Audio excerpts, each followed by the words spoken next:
orang atau kelompok. Nah, sebagai orang percaya, kita pun harus memiliki gaya hidup yang berbeda dengan orang dunia. Misalkan kalau orang dunia gaya hidupnya, contohnya kalau dia terima gaji, sudah terima gaji dia langsung pergi jalan sini, jalan sana, makan sini, belanja ini, belanja itu. Nah itu gaya hidup. Ada juga yang orang yang gaya hidupnya dia supaya dapat tampil beda, dia utang sini, utang sana, supaya dia memiliki penampilan yang kelihatan baik di mata manusia, walaupun dia rela berutang. Dia lihat orang pakai baju yang bagus, dia mau beli baju yang bagus. Lihat orang pakai tas yang bagus, mau beli tas yang bagus. Handphone yang bagus, handphone mau terus ganti-ganti. Nah, walaupun itu harus dengan berutang. Nah, itulah gaya hidup. Ya. Jadi ada orang yang gaya hidupnya berutang. Utang sini untuk bayar sini, utang sini untuk bayar sini. Dan akhirnya gaya hidupnya menghancurkan, jadi akhirnya dia terikat. Dan malam hari ini kita akan berbicara mengenai gaya hidup orang percaya. Gaya hidup orang percaya. Oke, slide-nya boleh dikeluarkan. Kita buka kitab kita di 1 Petrus pasal yang keempat, ayat yang ke-7 sampai ayat yang ke-11. Nah, secara singkat, surat 1 Petrus ini adalah surat yang ditulis oleh Rasul Petrus kepada orang-orang pendatang yang tersebar di Pontius, Galatia, Kapadokia, Asia Kecil, Bitinia, yaitu mereka yang terpilih sesuai dengan rencana Allah. Jadi orang-orang Kristen yang sudah bertobatlah, tetapi mereka hidup yang tersebar di mana-mana atau hidup di perantauan. Seperti kita inilah, kita orang-orang percaya tapi kita tersebar. Kita ada di mana-mana. Contohnya saya asli orang Dayak Kalimantan, tapi saya tinggal menetap di Sarawak, Malaysia. Pak Kris waktu itu kami berkenalan, katanya dia orang Ambon, tetapi dia menetap dan melayani di Bali. Bapak Ferdinand aslinya dari Sumatera sana, tapi dia menetap di Tangerang. Nah itulah, jadi surat itu pun berlaku untuk kita yang percaya walaupun kita di tempat yang berbeda. Nah, justru karena kita ini termasuk pendatang di mana-mana kita berada. Contohnya Bapak Kris, kalau dia di Bali kan dia sebagai pendatang. Saya di Sarawak ini pun saya sebagai pendatang. Justru kalau kita tahu kita sebagai pendatang di tempat orang, kita sangat-sangat menjaga hidup kita, gaya hidup kita. Ya, gaya hidup kita. Apakah kita mau memiliki gaya hidup seperti orang duniawi atau gaya hidup seperti orang percaya? Kita lihat sekarangnya banyak orang beragama Kristen, katanya lahir baru, datang ke gereja bahkan melayani Tuhan, tetapi gaya hidupnya sama saja dengan orang duniawi, bahkan lebih daripada orang duniawi. Itu yang saya lihat di kampung kami lah, kampung kami mayoritas Kristen. Tetapi saya lihat kalau sekarang waktu Natal, waktu tahun baru ya, sudah berbeda.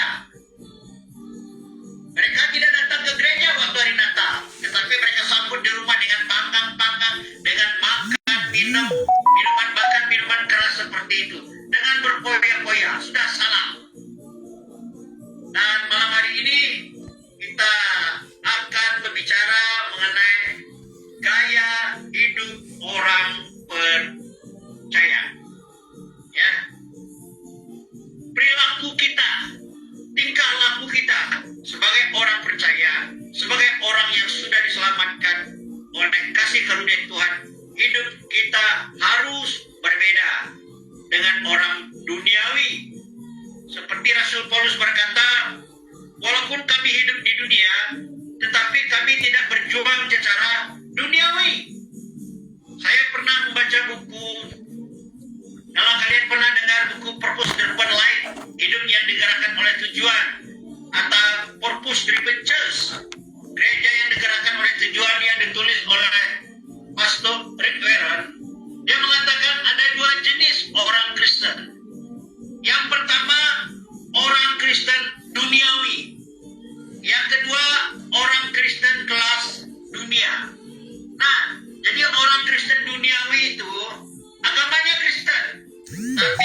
tentu ini orang Kristen. Saya pernah layani juga. Nah, jadi seperti itu orang Kristen, tetapi gaya hidupnya masih sama dengan orang duniawi. Tadi malam pun saya tahun baru Cina ke rumah kawan, dan ada bapak-bapak, ada ibu-ibu, mereka pun minum bir. Mereka orang Kristen, mereka ke gereja, tapi gaya hidup mereka sama saja dengan orang duniawi. Tapi mereka tahu saya tidak akan minum bir, saya akan minuman yang biasa saja. Ya itulah, ya. Jadi saya punya kawan, dia punya pekerja suka minum-minum. Kami sering kumpul panggang-panggang bersama-sama. Mereka minum bir, mereka minum arak. Ya saya tetap minuman yang biasa saja. Panggangnya makan sama-sama. Babi panggangnya makan sama-sama. Hanya beda di minuman. Nah, kemudian kalau mereka kumpul-kumpul, perkataannya pun kadang-kadang perkataan yang kotor, perkataan yang kasar. Tapi kita hadir di sana, perkataan kita harus beda. Gaya hidup kita harus beda. Itulah gaya hidup orang percaya. Nah, sekarang kita buka Alkitab kita di 1 Petrus pasal yang keempat, ayat yang ke-7 sampai ayat ke-11. Kalau di Alkitab kita itu judulnya adalah hidup orang Kristen. Hidup orang Kristen. Kalau di sini lebih cocok hidup dunia. Makanya judul kita pada malam hari ini yaitu gaya hidup orang percaya. Di 1 Petrus pasal yang keempat, ayat yang ke-7 sampai ayat yang ke-11. Ya, kalau ada kitab boleh masih baca di.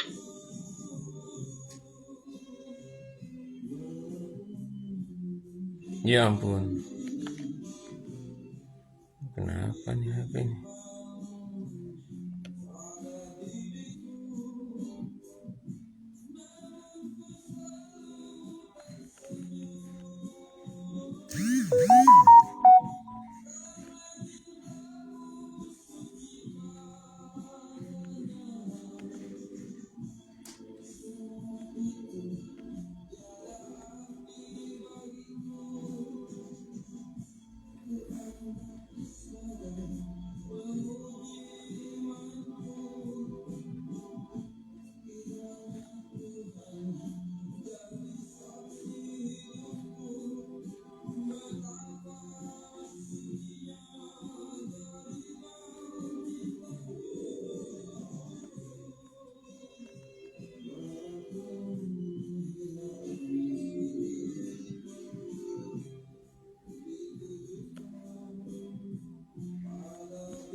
Menutupi banyak sekali dosa.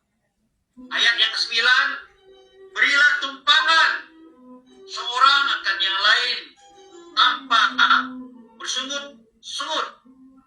Ayat yang 10, layanilah seorang akan yang lain sesuai dengan karunia yang telah diperoleh dari tiap-tiap orang sebagai pengelola yang baik dari berbagai anugerah Allah, kasih karunia Tuhan. Ayat 11, jika ada orang yang berbicara, baiklah ia berbicara sebagai orang yang menyampaikan firman Allah. Jika ada orang yang melayani, baiklah ia melakukan dengan kekuatan yang dianugerahkan Allah, supaya Allah dimuliakan dalam segala sesuatu melalui Yesus Kristus. Dialah yang mempunyai kemuliaan dan kuasa selama-lamanya. Amin. Ya, jadi kalau yang ditampilkan ini adalah terjemahan baru. Yang saya baca ini adalah kitab terjemahan baru 2. Yang bahasanya lebih ke bahasa masa kini. Kita akan lihat poin-poin dari Tuhan yang sudah kita baca di 1 Petrus pasal yang ke-4 ayat yang ke-7 sampai ayat ke-11. Nah, saya beri tema pada malam ini adalah yaitu gaya hidup orang percaya. Berdasarkan ayat-ayat yang kita baca tadi, kita pelajari ada 4 gaya hidup orang percaya. Ya, kita akan lihat satu persatu. Yang pertama yaitu berdoa dengan tekun. Karena ayat 7 ini katakan kesudahan segala sesuatu sudah dekat. Seperti saya katakan, kita sudah berada di akhirnya akhir zaman. Karena itu kuasailah dirimu dan waspadalah supaya kamu dapat berdoa. Jadi gaya hidup orang percaya yang sejati yang pertama adalah berdoa dengan tekun. Ya, di masa-masa seperti inilah biar kita semakin tekun berdoa. Tekun berdoa ini artinya kita semakin mendekatkan diri kita dengan Tuhan. Ya. Jadi doa yang terutama adalah kita membangun hubungan dengan Tuhan supaya hidup kita terus terhubung dengan Tuhan. Berdoa juga kita berkomunikasi dengan Tuhan. Berkomunikasi artinya ada waktunya kita berbicara kepada Tuhan, ada waktunya kita mendengar suara Tuhan. Oleh sebab itu, kita perlu menyediakan waktu-waktu khusus supaya kita dapat fokus, dapat tenang, dan dapat berdoa. Ya. Memang kita minta, waktu kita berdoa kita mohon ini, minta itu. Tapi sebetulnya itu hanya sampingan saja. Tujuan kita berdoa yang terutama adalah kita membangun hubungan kita semakin dekat dengan Tuhan. Kita berkomunikasi dengan Tuhan. Kita mendengar suara Tuhan. Kita mencari kehendak Tuhan. Jadi waktu kita berdoa, kita menyesuaikan kehendak kita dengan kehendak Tuhan. Dan kita perlu melakukan ini dengan tekun. Sesuai dengan waktu kita. Mungkin ada orang yang lebih fokus waktu dia melakukan doa pada pagi hari. Ada orang yang waktu-waktu tertentu atau ada orang yang di malam hari. Kalau saya sendiri, saya lebih fokus berdoa pada waktu pagi hari dan malam hari. Nah, itu waktu-waktu saya untuk saya saat teduh. Ya, untuk berdoa, menyembah Tuhan, membaca firman Tuhan, dan tujuannya adalah mendekatkan diri dengan Tuhan, membangun hubungan kita dengan Tuhan. Salah satu lagu yang suka saya nyanyikan sekarang, saya diberkati dengan lagu itu. Saya tidak tahu berapa puluh kali saya mendengar lagu itu, yaitu terhubung. Terhubung denganmu, selalu melekat di hatimu. Firman-Mu itulah dasar hidupku yang berdaulat atasku. Terhubung denganmu, selalu melekat di hatimu. Firman-Mu itulah dasar hidupku yang berdaulat atasku. Ku ingin selalu bersekutu denganmu, menikmati hadirat-Mu. Biarkan Roh-Mu tinggal dalam hidupku. Sungguh indah bersama-Mu selamanya. Ku ingin selalu bersekutu denganmu, Nikmati hadiratmu, biarkan rohmu tinggal dalam hidup. Dengan berbagai gangguan, dengan berbagai macam segala sesuatu yang mau mengalihkan perhatian kita dari Tuhan, biar di waktu sekarang ini kita semakin mendekatkan diri kita dengan Tuhan, membangun hubungan kita dengan Tuhan.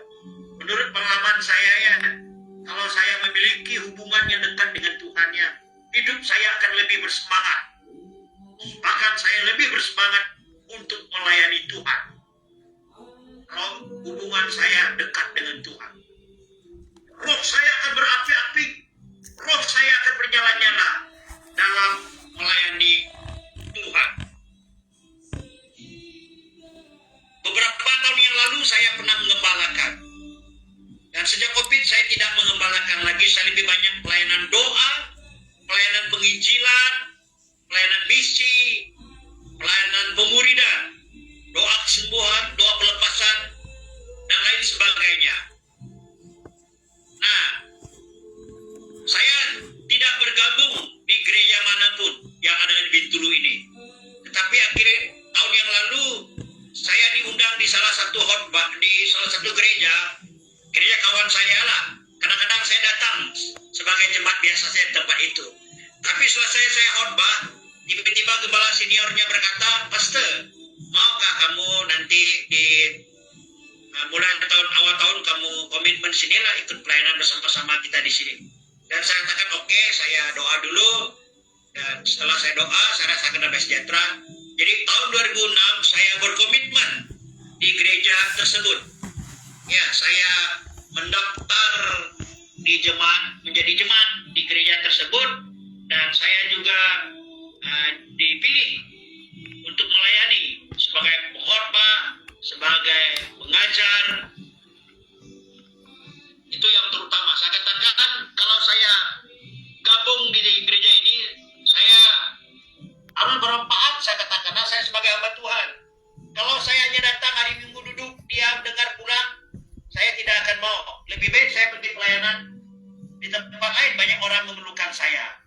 Dan akhirnya mereka memberikan kesempatan saya untuk firman Tuhan, kemudian untuk doa. Nah, salah satu yang saya lihat ada kurang di gereja tersebut adalah doa. Bayangkan saudara, kadang-kadang datang terlambat, pelayan bahkan pastornya pun datang terlambat.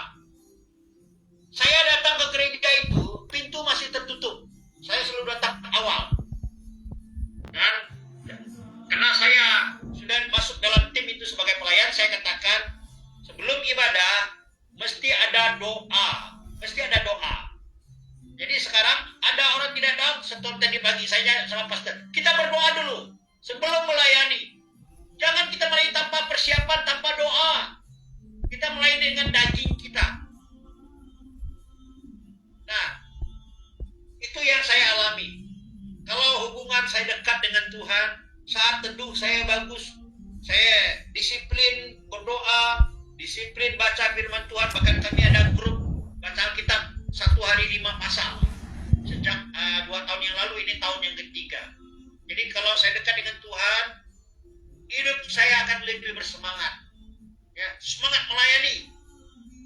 Jadi yang pertama adalah berdoa dengan tekun. Saya lihat kita di sini hamba-hamba Tuhan. Ya, kita boleh sibuk yang lain-lain, tapi doa tidak boleh kita tinggalkan. Kita lihat Yesus saja. Yesus sibuk melayani. Tetapi Alkitab katakan, pagi-pagi buta, waktu hari masih gelap, Yesus pergi ke tempat yang sunyi untuk berdoa. Bahkan sebetulnya Yesus sangat sibuk. Sepanjang malam sebelumnya dia sibuk melayani. Tetapi pagi-pagi benar, waktu hari masih gelap, dia mencari tempat yang sunyi untuk berdoa. Tokoh-tokoh Alkitab yang berdoa luar biasa. Daniel berdoa di gua singa. Yunus berdoa di perut ikan. Yesus berdoa di taman Getsemani. Murid-murid, orang-orang percaya kisah para rasul, berdoa di loteng atas. Makanya kemudian hari Pentakosta. Ya, jadi yang pertama yaitu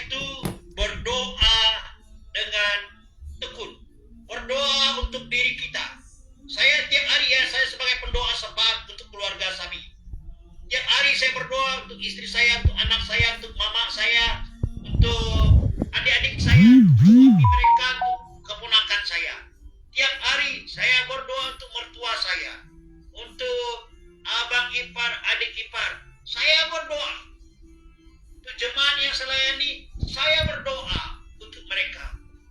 Ya, setiap hari itu, khususnya untuk keluarga. Memang setiap hari, sudah bertahun-tahun ini. Yang kedua, yaitu ayat yang ke-8. Yang terutama, yang terpenting. Nah, yang terutama artinya yang terpenting. Utamakan yang utama. Dulu saya pernah baca buku Seven Habits. Dia katakan, first thing first. Dahulukan hal yang utama. Ini bicara tentang prioritas. Nah, ini di sini katakan yang terutama, artinya yang terutama, yang terpenting. Apa yang terpenting ini? Kasihlah sungguh-sungguh seorang akan yang lain. Jadi hal yang terpenting ini, kalau doa tadi berbicara tentang kita mengasihi Tuhan, hubungan kita dekat dengan Tuhan. Tetapi ayat 8 ini bicara tentang hubungan kita dengan sesama. Kasihlah sungguh-sungguh seorang akan yang lain. Sungguh-sungguh. Sebab kasih banyak menutupi sekali dosa. Artinya saling mengasihi. Dan mulai dari orang-orang yang terdekat dengan kita. Saya puji Tuhan. Saya tidak hanya teori, tapi saya praktekkan dalam keluarga kami. Bersyukur, kami dalam hubungan kami dalam keluarga itu bagus. Ya, saya mengasihi orang tua saya mengasihi saya, dan kami kakak adik saling mengasihi satu dengan yang lain. Nah, kalau kita saling mengasihi satu dengan yang lain, ada banyak kesalahan yang dapat diatasi. Makanya dikatakan sebab kasih menutupi banyak sekali dosa. Jadi yang kedua, gaya hidup orang percaya adalah mengasihi sesama dengan sungguh-sungguh.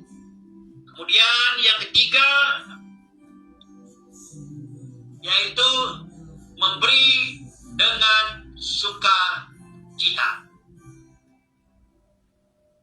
Kita lihat ayatnya, ayat yang ke-9. Berilah tumpangan seorang akan yang lain tanpa bersungut-sungut. Artinya kita memiliki gaya hidup yang memberi, tidak hanya menerima, tidak hanya meminta, tapi kita memberi. Ya, kita memberi. Kalau kita punya sikap hati yang memberi, semakin banyak kita memberi, semakin banyak kita menerima. Jangan begini-begini saja. Ya, saya ini hamba Tuhan. Saya di Sarawak ini full melayani sudah 15 tahun. Tetapi saya tidak pernah meminta sini, meminta sana. Utang sini, utang sana. Khususnya yang berhubungan dengan pelayanan. Saya tidak pernah motivasi, apalagi pakai proposal dan lain sebagainya. Sama sekali tidak pernah. Tapi Tuhan baik. Tuhan pertemukan saya dengan orang-orang yang sederhana, yang suka memberkati saya. Tuhan pertemukan saya dengan pengusaha yang sering memberkati saya. Tuhan pertemukan saya dengan datuk yang sering memberkati saya. Tuhan orang-orang yang entrepreneurship, yang memberkati, yang kerja bagus memberkati saya. Ada keluarga saya yang sangat diberkati, Tuhan pakai untuk memberkati saya. Saya tidak pernah meminta sini. Tetapi saya juga belajar memiliki hati yang memberi. Ya. Kalau saya kemana-mana, saya juga memberi kepada orang lain apa yang ada pada kita. Ya. Jadi ada waktunya kita menerima, ada waktu kita memberi.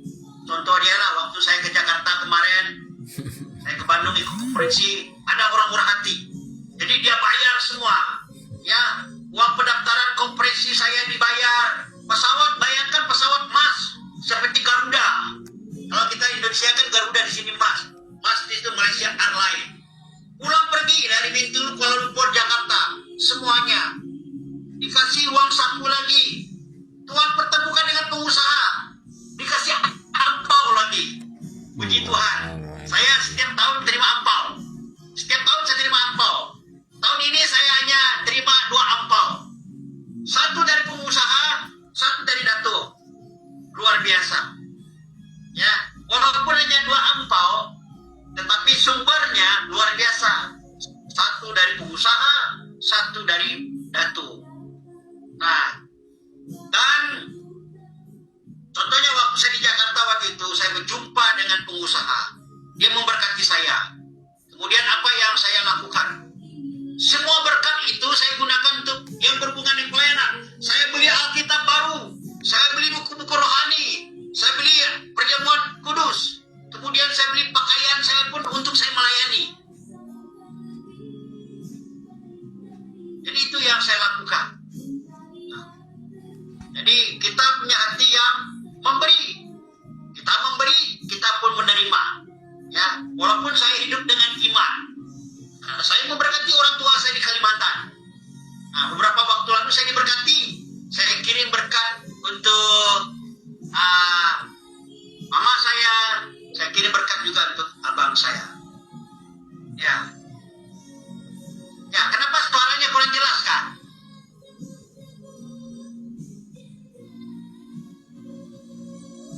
Iya, kenapa tuh? Ya, saya nggak ada headset. Ya, sekarang boleh dengar, Kak? Tambahnya. Iya, saya dengar itu Yunani Lim katanya dia nggak dengar katanya apa Suara problem. Bapak yang putus-putus itu. Suara saya putus-putus kah? Tes. Ya, suara Bapak yang putus-putus itu. Ya, saya baca di chat Ibu, itu Yunani Kalau Lim. Ibu Yunani sama Ibu Reslina, boleh jelas dengar suara saya, Kak? Saya sudah volumenya sudah kuat ini. Jelas, Pak. Jelas Ya. sekali. Ya, terima kasih. Mungkin Bapak Ferdinand kali ya. Ya, yang Ya. putus-putus tadi itu. Ya. Jaringannya. Oke. Nah, Yunani Lim suara dia nggak dengar di handphone dia tuh. Yunani Lim. Saya dengar jelas, dengar oke, kita jelas. teruskan. Ya. Yes. Ya, boleh slide-nya itu lagi tadi dikeluarkan lagi slide-nya kita lihat. Oke, ntar. Ini. Oke, jadi yang pertama tadi gaya hidup orang percaya adalah berdoa dengan tekun. Yang kedua, mengasihi dengan sungguh-sungguh. Yang ketiga, memberi dengan sukacita. Karena firman Tuhan berkata, sebab Allah atau Tuhan mengasihi orang yang memberi dengan sukacita. Waktu Natal yang lalu kan, jadi saya tergerak untuk memberkati. Saya kan ada punya sedikit kebun kelapa sawit di Kalimantan sana. Jadi adik ipar saya yang mengurus di sana. Saya hanya kirim biaya saja, dia yang mengurus pekerjanya. Jadi adik saya katakan, ada THR, Kak, untuk pekerja. Oh, saya katakan ada, saya kirim THR. Tunjangan Hari Raya Natal untuk mereka. Kemudian saya kirim juga THR untuk mama saya. Ya, walaupun mama saya tidak minta. Kemudian waktu itu kan saya ada juga mengajari sekolah anak-anak Kristen. Saya beli tas, beli topi untuk mereka, beli baju untuk mereka. Bahkan saya ajak mereka pergi ke mall, ajak mereka pergi makan KFC. Ada yang anak-anak yang tidak pernah pergi ke mall, ada yang tidak pernah makan KFC. Saya bawa mereka makan sepuasnya. Anak-anak kan suka makan es krim. Artinya supaya mereka bersuka cita. Karena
simpan. Terima, simpan. Tapi kita tak terima, kita kasihkan lagi, salurkan lagi. Nah, jadi kalau kita suka memberi, ya, hidup kita memang sukacita. Ya, saya tahun baru ini ya, tahun baru Cina ini orang selalu panggil pergi ke rumah, kasih makan, dikasih minum, disuruh bawa pulang lagi oleh-oleh. Mantap. Ya, tadi pulang ke gereja, ada orang yang mau makan lagi. Nah, ada satu keluarga saya biasa melayani. Kalau mereka susah, mereka cari saya. Tapi mereka diberkati pun, mereka cari saya. Pastor, balik dari gereja, kita pergi makan katanya. Mantap. Cari makan yang sedap. Nah itu, tapi kita miliki sikap hati yang memberi. Oke, berikutnya adalah melayani sesuai dengan karunia dari Tuhan. Nah, jadi setiap kita yang percaya, Tuhan sudah memberikan karunia rohani kepada kita. Paling tidak satu karunia rohani. Biar kita karunia rohani itu kita gunakan untuk melayani Tuhan. Ya, oke, ayatnya saya bacakan, ayat 10 dan ayat 11. Layanilah seorang akan yang lain, sesuai dengan karunia yang telah dipercayakan, yang telah diperoleh tiap-tiap orang sebagai pengelola yang baik dari berbagai anugerah Tuhan, kasih karunia Tuhan. Artinya Tuhan sudah memberikan karunia rohani kepada kita masing-masing. Gunakanlah karunia rohani itu untuk melayani. Tidak perlu membanding-bandingkan diri kita dengan orang lain. Tidak perlu ikut-ikutan, tidak perlu iri hati dengan pelayanan orang, dengan karunia orang. Masing-masing kita diberikan karunia rohani, kemampuan yang Tuhan percayakan. Layanilah sesuai dengan karunia rohani itu. Itu kita saling melengkapi. Contohnya tadi di gereja, saya sharing firman Tuhan, kemudian saya berdoa. Saya rasa saya semangat di situ. Tapi ada yang worship leader bagus sekali, dia karunia yang pimpin pujian. Ada yang pemain musik, bahkan ada perempuannya, dia main drum. Saya tidak pandai main drum. Nah, suami istri, suaminya main bass, saya pandai main gitar, tapi saya tidak pandai main bass seperti itu. Tapi kita saling melengkapi. Oke, ayat 11. Jika ada orang yang berbicara, baiklah ia berbicara sebagai orang yang menyampaikan firman Tuhan. Artinya perkataan-perkataan kita itu perkataan yang baik, yang membangun sesuai dengan firman Tuhan.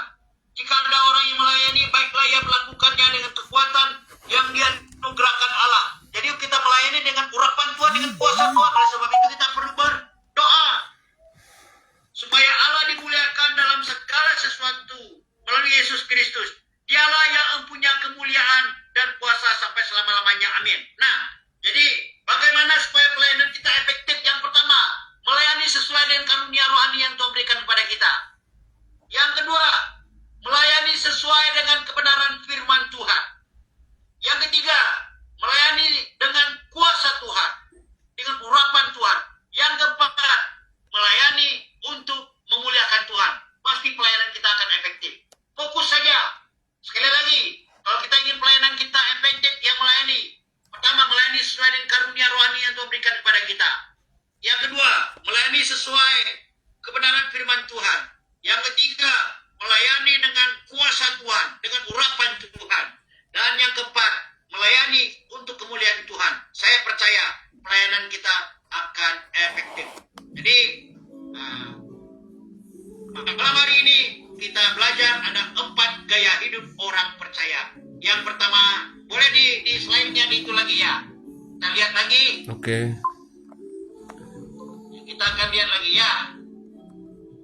Sebagai kesimpulan, kemudian kita akan doa. Jadi, ada 4 gaya hidup orang percaya berdasarkan 1 Petrus pasal yang keempat, ayat yang ke-7 sampai ayat yang ke-11. Oke, kita boleh lihat slide-nya sebentar untuk mengingatkan. Ya, saya sudah selesai menyampaikan firman Tuhan, biar Kudus yang menjelaskan kepada kita. Ya, jadi 4 gaya hidup orang percaya yang sejati. Yang pertama, Apa? doa dengan tekun. Aku nanti lihat mama. Yang kedua, mengasihi sesama dengan sungguh-sungguh. Yang ketiga, memberi dengan sukacita. Yang keempat, melayani sesuai dengan karunia dari Tuhan. Saya percaya kalau ini menjadi gaya hidup kita, pasti hidup kita akan memuliakan Tuhan. Hidup kita akan menjadi berkat bagi banyak orang. Bapak di surga, kami bersyukur malam hari ini kami sudah belajar firman Tuhan mengenai gaya hidup orang percaya, yaitu berdoa, mengasihi, memberi, dan melayani. Hambamu sudah selesai menyampaikan firman Tuhan. Hamba berdoa supaya Roh Kudus terus menjelaskan firman Tuhan ini kepada kami dan memampukan kami supaya kami boleh melakukan, mempraktekkan firman Tuhan yang sudah kami dengar. Dalam nama Yesus. Dalam nama Yesus. Secara khusus saya berdoa untuk setiap kami yang hadir. Mungkin ada yang sakit, yang lemah. Mungkin ada saudara mereka, orang tua mereka, saudara mereka, keluarga mereka, ada yang sakit. Mungkin di rumah sakit, dimanapun mereka berada. Saya dari tempat ini saya perintahkan penyakit yang ada dalam kehidupan mereka sekarang keluar. Dalam nama Yesus. Keluar. Dalam nama Yesus. Sementara kita doa kesembuhan, kita ingat saudara-saudara kita. Mungkin orang tua kita, mungkin abang kita, adik kita. Kita ingat dalam nama Yesus. Saya berdoa menyerahkan mama dari saudara kami, Bapak Ferdinand yang sudah lanjut usia. Saya berdoa kuasa Tuhan turun atas dia. Tuhan berikan kekuatan, kesehatan, bahkan kesembuhan kepada dia. Dalam nama Yesus. Mama saya juga yang sakit saraf kejepit, kuasa Tuhan mengalir menyembuhkan. Dalam nama Yesus. Orang-orang yang saya layani, Ibu Santi yang matanya tidak dapat melihat dengan jelas, bahkan tidak dapat dioperasi, tapi kuasa Tuhan mengalir supaya mata Ibu Santi melihat dengan jelas. Seperti Yesus menjelitkan mata orang buta, supaya mata Ibu Santi boleh melihat dengan jelas. Dalam nama Yesus. Suaminya yang kolesterol, darah tinggi, kuasa Tuhan menyembuhkan, kuasa Tuhan memulihkan. Dalam nama Yesus. Kalau ada saudara-saudara kami yang hadir di tempat ini, ada saudara mereka, ada keluarga mereka yang sedang sakit, di dalam nama Yesus, di dalam nama Yesus, dalam kelemahan mereka, kuasa Tuhan turun menaungi mereka. Kuasa Tuhan bekerja dalam kehidupan mereka. Saya perintahkan penyakit keluar dari tubuh mereka. Dan saya menyatakan Jehovah Rafa, Tuhanlah yang menyembuhkan saudara-saudara kami yang sedang sakit. Dan saya menyatakan oleh bilur-bilur Yesus, oleh kuasa darah Yesus, saudara kami yang sedang sakit, keluarga kami yang sedang sakit, sembuh dalam nama Yesus. Dalam nama Yesus. Dalam nama Yesus. Dan kami akan menyelesaikan jumpa pada malam hari ini. Dan kami akan melepaskan doa berkat supaya setiap kami diberkati dan kami menjadi berkat dimanapun kami berada. Tuhan memberkati engkau dan melindungi engkau. Tuhan menyinari engkau dengan wajahnya dan memberi engkau kasih karunia. Tuhan menghadapkan wajahnya kepadamu dan memberi engkau damai sejahtera. Terimalah berkat ini dalam nama Bapa, Anak, dan Roh Kudus. Percayalah Tuhan menyertai kita dari waktu ini, dari masa ini sampai selama-lamanya. Kita yang sudah diberkati katakan amin, amin, amin. Tuhan Yesus memberkati. Amin. Tuhan Yesus memberkati. Mungkin ada pokok-pokok doa berikutnya yang lainnya boleh chat ke Bapak Ferdinand. Ferdinand boleh sampaikan ke saya dan saya akan doakan. Masih ada waktu sedikit, mungkin Ibu Reslina mau menyampaikan. Silakan, Bu. Oh, unmute dulu, buka, Bu. Suaranya dibuka dulu, Ibu. Iya, buka mic-nya dulu. Dah. Besok saya ada ketemu dengan orang pengacara, tapi nggak tahu. Kalau aku kemarin tuh ngomong sama seorang pendeta, jadi aku dikasih nomornya bapak itu. Aku bilang, Pak, saya nggak punya budget bayar pengacara. Aku bilang, bukan urusan duit, Bu, katanya. Saya hubungkan kamu ke teman saya di Batam. Jadi besok rencananya ketemu di pengadilan karena mau balas replik-dupliknya dari penggugat kan. Saya kan nggak ngerti urusan hukum untuk membahas itu, menulisnya saya nggak paham gitu. Jadi itulah yang saya gumulkan. Kalau dia nanti minta tanda tangan surat kuasa berarti ada honoriumnya kan, Pak? Biasanya begitu. Itu yang saya nggak tahu. Ini gimana Tuhan? Aku nanti memulai ngomong dengan bapak itu untuk merendah seperti apa gitu. Soalnya kalau pengacara ini agak-agak ada kode etik bicaranya gitu, nggak bisa kayak kita bablas gitu. Mereka sensitif kadang. Karena saya udah pernah bicara sama orang kayak gitu. Oh saya nggak begitu bu, oh begini. Ih, padahal saya butuh butuh apa namanya supportnya gitu kan. Kalau saya hadapi sendiri saya nggak ngerti bahasa hukum gitu. Mengenai apa yang dibahas, apa yang harus kujawab gitu, nggak paham. Makanya ibu bawa besok gininya katanya. Ibu bisa nggak ketemu di Tanjung Pinang? Bisa pak, saya masuk second. Bilang, saya baru kerja berapa hari pak. Jadi itu Pak yang minta didoakan Pak Agustinus Siombing namanya. Itu yang apa pengacaranya? Iya, pengacara yang ajak saya ketemu di pengadilan besok untuk mengapakan balasan duplik dari kami. Tadi kan penggugat bikin replik, terus kami balas lagi. Itu namanya duplik. Yang penggugat itu siapa? Suami kah? Iya Pak. Jadi dia yang menggugat cerai. Iya. Tapi Sudah ibu 2 sendiri kali. gimana? Sudah 2 kali. Ibu sendiri mau cerai lah atau gimana? Atau ibu tetap mempertahankan gimana kalau dalam hati? Kalau dari segi keimanan, ya kita maunya pertahankan, dia dipulihkan Tuhan.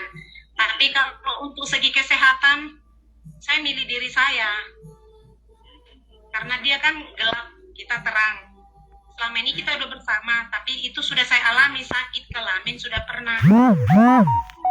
Jadi beda-beda kepercayaan ibu ya? bukan. Maksudnya Pak, dia orangnya bukan orang ibadah gitu. Dia hidupnya duniawi, daging. Jadi kita selama ini menjalani rumah tangga itu ya dia dunia dia. Diajak ke gereja tapi ya begitulah. Badan di gereja ya hati nggak tahu di mana. Buktinya sampai sekarang inilah yang terjadi setelah P3K, dia langsung gugat saya gitu. Dia yang menggugat ya? Ya. 3 hari menjelang pelantikan surat gugatan datang, saya kaget. Waduh, bulan 5 dia udah minggat dari rumah. Bulan 6 dia, tanggal 13 Juni dia pelantikan, saya digugat. Dia udah, bulan 5 itu udah lari dari rumah, udah minggat gitu loh Pak. Jadi ini wanita pelakornya itu mungkin dunia malam ya, Elsie. Oh. Sering WA anak saya, kirimin videonya mabuk lah, kirim dia ngomong sayang-sayang lah, kirim dia dasar bapakmu yang mesum, mamamu jangan salahin aku, katanya. Orang lu sama, disesatkan di dalam hati. Kami nggak mencari beritamu, kita udah nggak ada komunikasi, kok kamu nyalahin kami, kamu terus nerobos anakku, udah kami blokir, dia bikin nomor baru lagi, hubungi lagi anak saya gitu. Tengok nih bapak ini, katanya. Jadi salah satu penyebabnya itu sampai dia menggugat ibu itu karena ada perempuan lain lah. Ya, mungkin udah diikat dia, makanya kekali dia mau cerai. Padahal hakim udah bilang, pas mediasi ya, bulan 1 kemarin udah bilang, Pak udah tua, udah umur, anak udah pada besar, udahlah. Iya. Apapun yang selama ini udahlah, dibangun kembali bisa kok, katanya. Untuk apa lagi Pak? Pokoknya aku mau cerai. Aku nggak mau rujuk.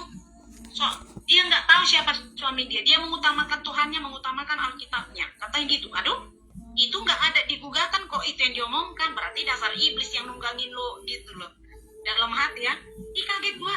Kok dia protes saya utamakan Tuhan. Ya kan memang itu. Nomor 1, nomor 2 baru kasih kepada manusia kan. Ya orangnya nggak suka ibadah. Ya orangnya nggak suka didoain. Dulu saya diajarin banyak lah yang sudah lebih tua dari saya topang tangan lah, saya kasih minyak urapan lah, saya doakan lah. Dia tahu loh. Dia protes. Ya senyenyak-nyenyaknya dia tidur. Apa kau katanya? Kau ngapain aku? Bangun gitu. Marah dia. Yang terakhir itu Pak, dia memang sepertinya sudah diikat perempuan itu ya. Dia tidak bisa saya sentuh. Kalau saya sentuh dia tempaskan. Karena saya gini, kok aneh kali loh, gitu kan, nggak pernah kayak gini. Aku peluk dia makin dicampakkannya, aku menjerit dia, jangan, katanya, lucu ini kenapa? Aku kan nggak ngerti gitu. Ya aku coba dicakapin marah. dia sering tidak pulang gitu. Dia di rumah linglung, nggak ada tidur dia berjam, setengah jam udah bisa keluar rumah lagi, masuk rumah, keluar rumah, ke depan rumah gini, mondar mandir, pergi gitu. Yang tadinya bisa kita telepon nggak boleh telepon, yang kita sapa tidak boleh sapa. Apapun yang kita lakukan walaupun itu nggak marah gitu, dia nggak suka. Aku udah jijik. Terus setelah dia menghilang, udah mau 1 minggu, kamu di mana? Aku bilang, aku udah nggak mau sama kamu, aku jijik lihat mukamu, cari makanmu biar ada taimu, katanya. Hah? Ini udah setan betul ini, berarti ini udah ada yang lain. Memang sebelumnya dia udah bawa orang ke rumah sepupunya, bawa perempuan, orang muslim, jilbab. Dia kayaknya bukan main di luar aja, Pak, baik di TikTok, di dunia chatting online, semua main dia, di IG, Facebook, TikTok, di kantor, di daerah lokalisasi, ya di mana-mana, karena dia pengelola air pump, P3K. Jadi suka-suka dia ngambil uang dari sono kan. Seperti itulah, Pak. Mabuk-mabuk dia. Mungkin perempuan ini gondok karena nggak bisa sepenuhnya, karena suami saya ini mungkin main bukan hanya dengan dia, dan perempuan ini mungkin sering cek HP-nya. Jadi, Bang, cari nih akun TikTok nih, bapak lu lagi main sama cewek-cewek lain, tengok tuh cewek di TikTok tuh, katanya ditunjukin videonya duet. Tanya lah. Jadi aku bilang, kalau memang udah dunia iblis ya memang dosa yang dilakukan, mana ada yang baik-baik, lu sama apa bedanya gitu. Oh gak, gue mikirin yang gue pikirin gimana caranya menyelesaikan di sana, itu aja sih. Di pengadilan sana maunya kelar, terserah Tuhan lah mau diapain, udah gitu, udah capek Pak ngedatangin pengadilan. Tahu kalau di pengadilan itu kita nggak ada ngomong kan, paling nanti naik saksi 2 kali sidang aja, habis itu lewat PDF semua, record pengadilan. Jadi kita nggak ada bicara dengan dia, yang ada hakim ngomong hanya untuk saksi saya. Nanti saksi dia naik 1 minggu itu, baru minggu depannya saksi saya naik, itu aja ketemunya di sidang, selain mediasi. Habis itu tunggu kesimpulan, itu lewat aplikasi lagi. Nanti putusan hakim juga lewat aplikasi. Jadi kita tidak ada lagi onsite-nya. Karena 1 periode kan sudah bulan 6 ke bulan 10. Ditolak hakim, nggak digulkan permintaan cerainya. Karena yang saya majukan waktu itu saksi kedua anak saya dan juga seorang pendeta, juga teman orang gereja lain. Ya anak saya lihat dia waktu karnaval 17-an bawa cewek itu, tapi mungkin bapaknya lihat anakku kan, jadi mungkin dibilang, itu anak aku, kau jangan noleh ke sini, biar mungkin anak saya nggak lihat muka perempuan itu. Jadi arah sana dia nerobos keramaian. Kenapa nggak kamu videokan? Kan orang suruh kita cari bukti. Mama, lagi ada orang tabrakan kecelakaan di situ, rame, mama nggak bisa aku mau videokan bapak itu, sebab bapak itu nerobos keramaian itu, lolos dia katanya, karena dia udah lihat aku katanya. Jadi nafkah sudah nggak dikasih, tapi sama anak dikasih sedikit lah, di bawah 2 juta. Tapi harus datang ke kantor begini, dia tidak isi ke rekening. Nah anak saya ini namanya Amos Gideon, cowok kan, kelas 1 SMK sekarang. Itu jadi memakai situasi antara aku dan bapaknya ini, memakai uang itu untuk ya main game lah, makan lah, apalah. Padahal waktu itu saya belum kerja kan. Ini pun belum gajian, mungkin bulan depan lah baru gajian. Karena baru 3 hari kerja. Makanya saya bilang anak saya ini yang jadi tak bagus gitulah. Karena uang itu jatuh ke tangannya, jadi dipakai dia sebagian, dia nggak jujur gitu. Hanya 1.500.000 dikasihnya ke saya. Dari 2 juta pernah diambil dia 1 juta. Jadi gitu-gitulah. Ditipunya saya, dimanfaatkan situasi ini untuk dia lakukan apa yang enak dong begini, aku diuntungkan begitu. Jadi susah saya atur anak saya yang cowok ini. Karena di satu sisi mama nggak pernah ngasih uang, yalah aku nggak menghasilkan uang. Di satu sisi bapaknya walaupun begitu kasih uang. Jadi namanya anak kan masih labil ya Pak.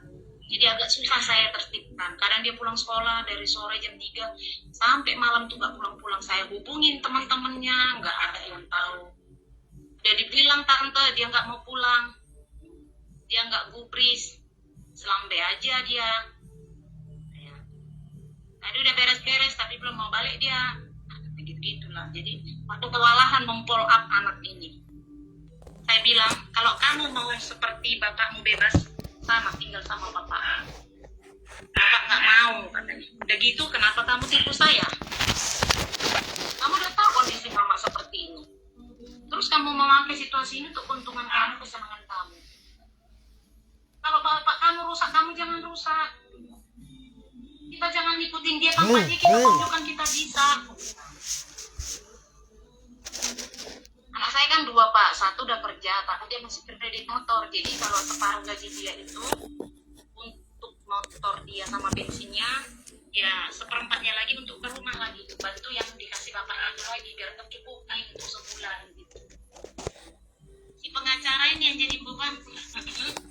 Aku mau ngomong kayak mana, nanti dia kalau bilang seberapa, aduh. Aku bilang sama pendeta itu, Pak, dia ngajak ketemu hari Senin di pengadilan, gimana itu Pak? Aku bilang, itu pakai uang nggak Pak? Oh itu bukan urusan saya, hahaha, katanya. Aduh, sedap, padahal dia yang menghubungkan. Tadi katanya bisa urusan uang, sekarang gimana? Gak jelas orang ini. Jadi saya berpikir gini kan, biar maksud saya dia balas dulu apanya itu, paling tidak ongkosnya lah saya kasih besok 300 dari Batam ke Sintang 200 gitu. Rencana kan gini Pak, kata dia, kamu bahas semua bukti-bukti. Kalau menurut ibu mau bertahan. Kalau dari segi iman saya mau bertahan Pak, tapi kalau dari segi kesehatan saya udah trauma. Saya milih diri saya. Tapi kalau anak saya masih merindukan bapaknya, itu hak dia. Jadi saya nggak tahu, saya dilema. Saya dilema karena bukan saya menentukan. Toh yang menggugat ini yang berkeras hati kan gitu ya. Bukan saya yang tidak mau membangun hubungan kembali. Dia yang menolak kami. Dia yang sudah merasa najis, dia tidak mau dengan kami. Ibaratnya kayak gitu sih. Kalau bahasa dia seolah-olah dia benar. Dia enggak. Kalau orang sudah merasa benar, tidak salah, gimana kita mau ketemu titik komanya? Gitu loh Pak. Sulit orangnya karena dia egonya tinggi, temperamen, terus karena sudah merasa di atas kan Pak. 15 tahun honorer. Saya memulung 6 tahun. Kerja PT, memulung, ngebabu, udah semua saya lakukan. Ternyata ini hasilnya di luar dugaan Pak. Saya sih kalau untuk sakit, sedihnya sudah sembuh Pak. Cuman waktu saya, karena kalau ke pengadilan dari rumah ini 1 jam Pak, naik motor sendiri. Saya nggak punya mobil. Kalau Maxim mahal, 250. Makanya aku bilang saya terbenturnya di biaya. Karena kalau pengacara itu budgetnya kalau orang kita 10 juta. Kalau kita tawar itu paling mentok setengah. Tapi kalau orang itu biasanya kliennya Cina, karena aku tanya-tanya dari isu-isu yang aku dengar, tarif-tarif pengacara kalau mereka kliennya Cina 25 juta. Gila dalam hatiku. Kalau orang nggak berduit gimana dong? Tapi butuh bantuan hukum. Gimana ini? Ini yang jadi masalah buat saya. Sementara dunia sekarang kalau tidak ada money, tidak ada ini kan. Kalau tadi sekadar uang terima kasih, kalau secara kemanusiaan dia mau tolong saya, oke lah. Saya pun paham. Tapi jangan dia tentukan budgetnya dia gitu loh Pak. Karena Bapak bilang tadi kan memberi, mengasihi. Baik, tapi kadang-kadang mereka ini karena mereka punya pendidikan, mereka punya tarif. Mereka yang menentukan, bukan kita gitu. Soalnya kita kan udah kasih tahu, saya tidak bekerja, saya tidak punya uang untuk budget bayar pengacara, tapi saya butuh orang untuk mendampingi saya di hukum. Karena saya buta dalam hal ini. Jadi kata dia, bisa Bu, nanti gini-gini. Kira-kira gimana Pak? Terus kalau kita buktikan semua bukti perselingkuhannya, dengan video yang dari si cewek itu yang ke hati anak saya, dengan chattingannya, otomatis dicerai hakim dong. Iya Bu, katanya. Aduh, terus untungnya apa deh Pak? Bilang, saya ikuti sidang untuk apa? Saya bilang. Membingungkan kan? Karena mereka itu kalau persidangan itu lebih ke menjaga mental anak sama istri Pak. Kalau yang ini yang nggak bagus disatukan untuk apa? Jadi beban, jadi masalah. Tapi anakku belum bisa putus hubungan dengan bapaknya. Katanya kemarin, Pak, aku WA bapak, Pak, aku rindu sama bapak, kapan bapak pulang? Terus dibaca, nggak tahu mak, cuma centang 2 tapi nggak centang biru. Dibalas, enggak. Aku bilang, emang kau rindu bapak gimana? Ada kalanya mak, aku kalau ada masalah, aku kalau lagi capek, aku nangis, aku sedih, aku ingat bapak, katanya. Aduh, dalam hatiku, aku yang terenyuh gitu loh Pak. Padahal orang yang dirindukan nggak mau tahu gitu. Sayang kan Pak, anak saya sepasang. Kalau orang Batak bilang udah gabe kan. Ya. Udah 23 tahun, jalan 24 yang besar. Yang cowok 16 tahun, udah kelas 1 SMA. Si cowok ini nggak berani ngomong ke bapaknya, tapi sikap dia berubah, membuat beban ke saya gitu. Karena saya gimana kalau saya biarkan dia nanti kena narkoba di luar, kita nggak tahu. Nggak akan mungkin anak itu jujur. Dia ngapain sama temannya di luar sampai malam ya kan? Namanya laki-laki labil. Dia belum tahu membedakan mana ini mana ini. Makanya, aduh Tuhan, kenapa Tuhan kasih aku padang gurun yang begini tapi aku nggak tahu harus buat apa gitu loh Pak. Saya terbatas, saya nggak maha tahu bilang. Saya nggak tahu apa besok yang terjadi. Sementara yang sekarang aja saya nggak ngerti gimana menyelesaikannya. Tapi harus saya hadapi. Diam, maju kena, mundur kena, kan ya gitu Kak. Kalau ke persidangan kan Pak, kalau kita nggak datang 3 kali, perteks, sah, ketok palu, cerai. Jadi orang pada bilang kamu harus datang. Iya, tapi tetap nanti dicerai untuk apa? Aku bilang. Kamu itu membantah tuduhan si penggugat. Ya selepas itu apa kelebihannya? Aku bilang. Jadi si pengacara ini bilang begini. Ibu bawa semua bukti-bukti surat ini. Jadi rumah atas nama siapa? Atas nama suami. Tapi pesangon saya ya waktu PT tutup. Aku bilang beli tanah dibuat dia atas nama dia. Aku dibohongin. Dia bilang, nah ini untuk balik nama, ini beli tanahnya, ini bayarannya. Saya kasih. Jadi bikin atas namaku ya. Nanti lain kali kalau ada uang kita bersama, kita ganti-gantian beli aset atas namamu. Saya bilang, ya katanya. Waktu itu saya masih baby. Anak yang cowok ini masih baru masih 10 bulan apa 1 tahunan gitu. Jadi masih pendampingan ASI kan. Kalau kita harus ikut kemana ngurusinya kan repot kan Pak. Lagipun saya kan tidak tahu akan begini.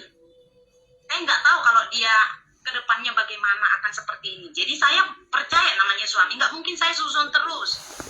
Berarti jahat dong saya. Nggak ada damai sejahtera dong kalau begitu terus kan. Nah, jadilah surat tanah itu dibuat atas nama dia. Jadi nih katanya. Loh, kok atas namamu? Iya, saya sebagai kerja di kantor camat. Nanti karena saya kerja di sana, pajak pembeliannya murah. Kalau atas nama kamu, tidak, katanya. Itu alasan dia. Saya ditipu. Dari rumah dibilang iya. Faktanya tidak, di atas kertas nama dia. Dia sudah banyak Pak lakukan hal-hal. Dulu KDRT, setelah keluar undang-undang KDRT, saya pernah laporkan ke polisi, tapi cuma diinterogasi ya, baru buat surat perdamaian, baru pulang ke rumah. 2020 lah itu. 4 tahun. Ke gereja dia. Ya, masalah bertumbuh atau tidak, saya nggak ngerti lah, Tuhan lain punya urusan. Tapi sejak itu memang saya dari dulu doakan dia gitu. Jadilah dia P3K, dapat proyek itu sudah 3 tahun dia pegang, sekarang 4 tahun. Jadi pemakai air pumpnya udah banyak. Uang itu kan ke dia semua. Dia yang punya rekening untuk BPR-nya, untuk air pump itu. Bayar ke PU, kemana setorannya. Masih komisi sama yang lain-lain. Dia semua, dia punya karyawan gitu. 1,5 digaji dia per bulan. Bendahara dia ada, apa dia ada, semua ada. Jadi setelah itulah aku tengok dia berubah Pak. Ibu harus buat surat pelaporan ke BKD penggajian suami. Tujuannya untuk apa Pak? Ibu harus lapor ke kantor camat, juga harus buat surat pengaduan Ibu. Nanti di sidang kamu minta harta untuk nafkah anak istri. Nanti tuh kalau resmi cerai, dia keluar surat dari sidang yang menentukan hak untuk anakmu. Itu juga harus kau laporkan ke BKD katanya. Supaya nanti mereka jangan kaget tiba-tiba selesai sidang, padahal kamu nggak ada surat pelaporan pengaduan kalau kamu digugat sama suami. Nanti kan mereka kaget, sulit nanti mereka terima untuk kamu minta nafkah itu, katanya. Jadi sebelumnya kamu harus buat surat pelaporan. Saya nggak paham, Pak. Bantu saya, aku bilang. Makanya kapan ibu bisa ke Tanjung Pinang, biar kita ketemu. Bawa semua ini. Biar lebih gampang. Ibu ada tanda tangan surat kuasa dengan pengacara lain kah? Setahu dan seingat saya nggak ada, Pak, saya bilang. Kenapa, Pak? Saya bilang kan. Maksudnya biar saya lebih bebas ngasih advice ke ibu, katanya gitu. Makanya ngajak ketemuan besok. Saya nggak tahu apakah dia nanti membasuh atau bagaimana, aku nggak ngerti, Pak. Soalnya kalau ada tanda tangan surat kuasa biasanya ada honorariumnya, ada materainya, gitu. Oke, kita serahkan ke Tuhan lah, ya. Jadi apapun itu, tapi satu hal yang kita bersyukur, kita punya Roh Kudus, ya. Jadi Roh Kudus itu dia memberikan kekuatan, dia memberikan penghiburan, dia memberikan pertolongan. Ya, kita terbatas, tapi bersyukurnya kita yang sungguh-sungguh percaya kepada Tuhan, kita punya Roh Kudus itu. Roh Kudus berasal dari kata Parakletos, artinya penolong. Ya, kita Roh Kudus yang menolong kita, Roh Kudus yang menguatkan kita, Roh Kudus yang menghibur kita, Roh Kudus yang memimpin kita. Ya, jadi secara khusus kita akan berdoa supaya Roh Kudus yang bekerja dalam kehidupan ibu berserah sepenuhnya kepada Tuhan, ya. Izinkan Roh Kudus sendiri yang bekerja, ya. Kita juga percaya firman Tuhan berkata, firman Yesus mengatakan, marilah kepadaku semua yang letih, lesu dan berbeban berat. Aku akan memberikan kelegaan kepadamu, ya. Bahwa saya percaya seperti cerita ibu-ibu lelah, letih, lesu, berberat, bahwa kepada Tuhan yang akan memberikan kelegaan. Firman Tuhan juga berkata, pencobaan-pencobaan yang kamu alami adalah pencobaan biasa yang tidak melebihi kekuatan manusia. Sebab Tuhan setia, Dia akan memberikan jalan keluar kepada kamu. Ya, kita bersyukur. Suami tidak setia, anak tidak setia, Tuhan setia. Dia akan memberikan jalan keluar, Dia akan memberikan pertolongan. Kita juga percaya firman Tuhan Roma 8 ayat 28 bahwa Tuhan turut bekerja dalam segala sesuatu untuk mendatangkan kebaikan. Bagi ibu, ya, bagi orang yang mengasihi Dia, yang penting ibu tetap mengasihi Tuhan. Amin. Ya, yang penting ibu tetap mengasihi Tuhan. Ibu adalah orang yang dipanggil oleh Tuhan dan tujuannya mendatangkan kebaikan. Ya, manusia merencanakan yang jahat. Suami boleh merencanakan jahat, tapi Tuhan merencanakan sesuatu yang baik untuk ibu. Ya, yang kita saat ini kita sepakat berdoa untuk ibu, untuk hambanya Bapak Ferdinand juga. Oke, boleh Bapak Ferdinand berdoa juga untuk ibu dan nanti saya juga akan mendoakan, ya. Ya. Ya, silakan. Apa Ya. yang Tuhan gerakkan untuk hambanya Bapak Ferdinand setelah mendengar cerita-cerita ibu, apa yang Roh Kudus gerakan, doakan, silakan digerakkan, ya. Karena firman Tuhan berkata, apabila kita sepakat berdoa, Tuhan mendengar dan menjawab doa kita. Silakan hambanya Bapak Ferdinand dan nanti saya akan doakan juga. Ya. Silakan. Mari kita bersatu dalam doa. Bapa kami di surga, kami telah mendengar kesaksian dari Ibu Reslina di malam hari ini tentang apa yang dia hadapin di hari-hari ini, hubungan suami istri dan hubungan dengan anak dalam satu rumah tangga. Tapi persoalan hukum yang dia harus hadapin di hari-hari ini, Tuhan tolong bentuk kembali keluarga ini sesuai dengan kehendak-Mu. Kami mau serahkan kekhawatirannya, persoalan ini kepada Tuhan. Serahkan ke kaki-Mu ya Bapa di surga, ke hadapan putra-Mu yang tunggal Yesus Kristus. Dan juga dikuatkan dengan Roh Kudus yang senantiasa. Tuhan lindungi rumahnya dengan malaikat-malaikat-Mu, agar ada kebaikan di dalam rumah tangganya. Tuhan lindungi Ibu Reslina bersama dengan anaknya, dan juga dengan menghadapi pengadilan di mana suami ingin menggugat cerai Ibu Reslina. Tapi kami percaya persoalan kami mau serahkan kepada Tuhan. Engkau yang lebih adil dari semua yang adil. Engkau Tuhan yang maha adil. Engkau yang mengatur alam semesta ini. Mengapa tidak suatu rumah tangga, suami istri dan anak, Tuhan yang Engkau mengaturnya. Tuhan, kami mau serahkan segala persoalan ini ke hadapan-Mu. Biar Tuhan Engkau pakai segenap ahli-ahli hukum, pengacara, dan juga hamba-hamba Tuhan yang akan membantu Ibu Reslina. Tuhan, pakailah Tuhan semua alat-alat hukum yang membela perkara Ibu ini. Tuhan, kami percaya. Di dalam nama Anak-Mu yang tunggal kami memohon. Haleluya. Amin. Bapak di surga, secara khusus saya berdoa untuk suami. Sekarang kami sepakat perintahkan roh jahat, kuasa Dalam kegelapan nama Tuhan Yesus. yang menguasai hati, Yes. pikiran hidupnya, kami hancurkan dalam nama Yesus. Dalam nama Tuhan Yesus. Setan, iblis, roh jahat, Roh. pengaruh duniawi, hawa nafsu, Dalam nama Tuhan. roh perzinahan, roh perselingkuhan, kami Dalam hancurkan nama Tuhan. dalam nama Yesus. Dalam nama Yesus kami berdoa supaya Tuhan turun tangan, Tuhan Yes. menyadarkan dia, Tuhan. sehingga dia bertobat, dia kembali ke jalan yang benar. Tuhan. Tuhan menyelamatkan Dalam dia, nama Tuhan Amin. Yesus. Tuhan membebaskan dia, Dalam nama Tuhan Tuhan melepaskan Yesus. dia dari roh jahat, dari kuasa kegelapan, dari hawa nafsu duniawi. Dalam nama Yesus, Tuhan punya banyak cara. Dengan cara Tuhan sendiri, saya berdoa Dalam supaya nama suaminya mengalami perjumpaan secara pribadi dengan Dalam Tuhan nama Tuhan. dan perjumpaan dengan Tuhan yang mengubah kehidupan dia. Dalam nama Yesus, dalam nama Yesus, dalam nama Yesus, dalam nama Yesus. Dia sudah mengenal Engkau, walaupun dia belum sungguh-sungguh mengenal Engkau, belum sungguh-sungguh percaya kepada Engkau. Tapi saya berdoa, Tuhan yang bekerja dalam kehidupan suaminya ini, Tuhan. Dalam nama Yesus. Secara khusus saya berdoa untuk Ibu Reslina, Tuhan. Dalam nama Tuhan Yesus. Seperti firman Tuhan berkata, marilah kepadaku semua yang letih lesu dan beban berat. Aku akan berikan kelegaan. Kami membawa Ibu Reslina dalam tangan-Mu. Setiap beban berat yang dia pikul selama ini, Tuhan. Kami serahkan Tuhan yang mengangkat bebannya ini, Tuhan. Dalam nama Yesus. Dalam nama Yesus, Tuhan berikan damai sejahtera. Tuhan berikan ketenangan, kedamaian kepada dia. Dan firman Tuhan juga berkata bahwa pencobaan-pencobaan yang alami adalah pencobaan biasa yang tidak melebihi kekuatan manusia. Saya berdoa untuk berikan kekuatan kepada Dalam dia. nama Tuhan Dan Yesus. setia tidak pernah Tuhan meninggalkan pakai. dia. Tuhan memberikan Hamba jalan Tuhan keluar. dalam doa. Tuhan memberikan kekuatan pakai. kepada Ibu Reslina. Dalam nama Yesus. Dalam nama Yesus. Dan saya juga berdoa Roh Kudus. Roh Kudus, Engkau yang bekerja sepenuhnya dalam kehidupan Ibu Reslina. Roh Kudus, Engkau yang menguasai dia sepenuhnya. Roh Kudus memberikan kekuatan kepada dia. Dalam nama Yesus. Roh Kudus berikan penghiburan kepada dia. Dalam nama Yesus.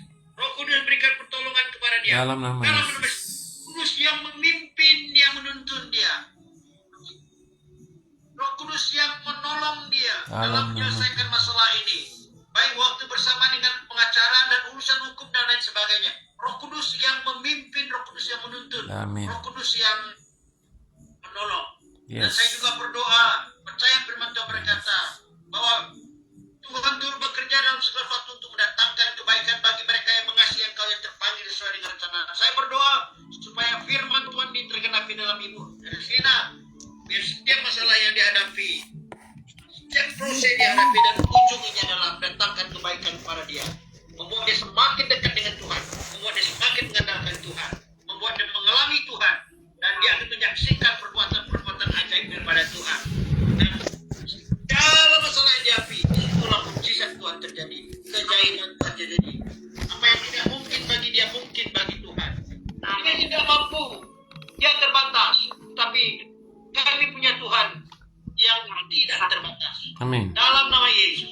Dalam nama Yesus. Kami juga percaya firman berkata Dalam nama bahwa Tuhan Tuhan dapat melakukan jauh lebih banyak dari yang kami pikirkan dan kami doakan. Amin. Pikiran kami terbatas. Pikiran Ibu Reslina terbatas. Doa terbatas. Tetapi Tuhan dapat melakukan jauh lebih banyak daripada yang kami doakan dan kami pikirkan. Ketika kuasa Tuhan bekerja, saya terus berdoa biar kebaikan Tuhan, kemurahan Tuhan memenuhi Ibu Reslina. Tuhan yang memimpin dia, Tuhan menyertai dia, Tuhan yang memegang dia dengan tangan kanan yang membawa sukacita. Haleluya. Terima kasih Tuhan. Serahkan sepenuhnya dalam tangan Tuhan. Tuhan banyak cara untuk menolong. Amin. Ibu Reslina Tuhan. Dalam nama Yesus. Dalam nama Yesus. Dalam nama Yesus. Haleluya. Haleluya. Amin. Amin. Ya. Nanti ibu dengar berulang-ulang lagu itu kan. Wah, kayak apa lagi? Walaupun Walaupun gunung itu tak beranjak, tetap percaya Yes. Tuhan punya kuasa. Sa- Sekalipun ku dalam lembah gelap, tak mengapa sebab kau besertaku. Walaupun masalahku masih ada, tetap percaya Saya Tuhan punya kuasa. Ya, Amin. dengar itu berulang, ya. Walaupun sepertinya gunung belum berpindah, tidak berpindah, tetap percaya kepada Tuhan. Amin. Ya, Amin. ya, ya. Tuhan akan melakukan mujizat dalam kehidupan ini. Akan ada kesaksian yang luar biasa. Amin. Ya. Nah. Oke, selamat malam. Tuhan Oke. Yesus memberkati ya. Selamat malam, Pastor. Terima kasih. Kalau menangis-nangis di hadapan Tuhan. Haleluya. Merendahkan diri di hadapan Tuhan. Ya, itu yang terutama. Ya. Oke, selamat malam. Tuhan Yesus memberkati. Salam jumpa. Ya. Ya. Bapak Ferdinand boleh ambil foto dulu kah? Ah, kita Boleh ambil foto. dulu kah, Bapak Ferdinand? Ya, saya foto ya. Saya foto ya. Oke, ya. 3, 2, 1. Dah, tunggu. Screenshot saya nih. Oke. Saya screenshot dulu. 1, 2, 3.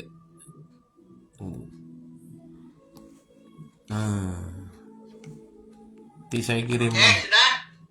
Ya, sudah. Sudah. Oke. Bisa live ya. Sampai besok pagi. Terima kasih Pak Albert. Iya. Ya. Oke, Tuhan Yesus memberkati. Ya, selamat malam ya. Selamat malam.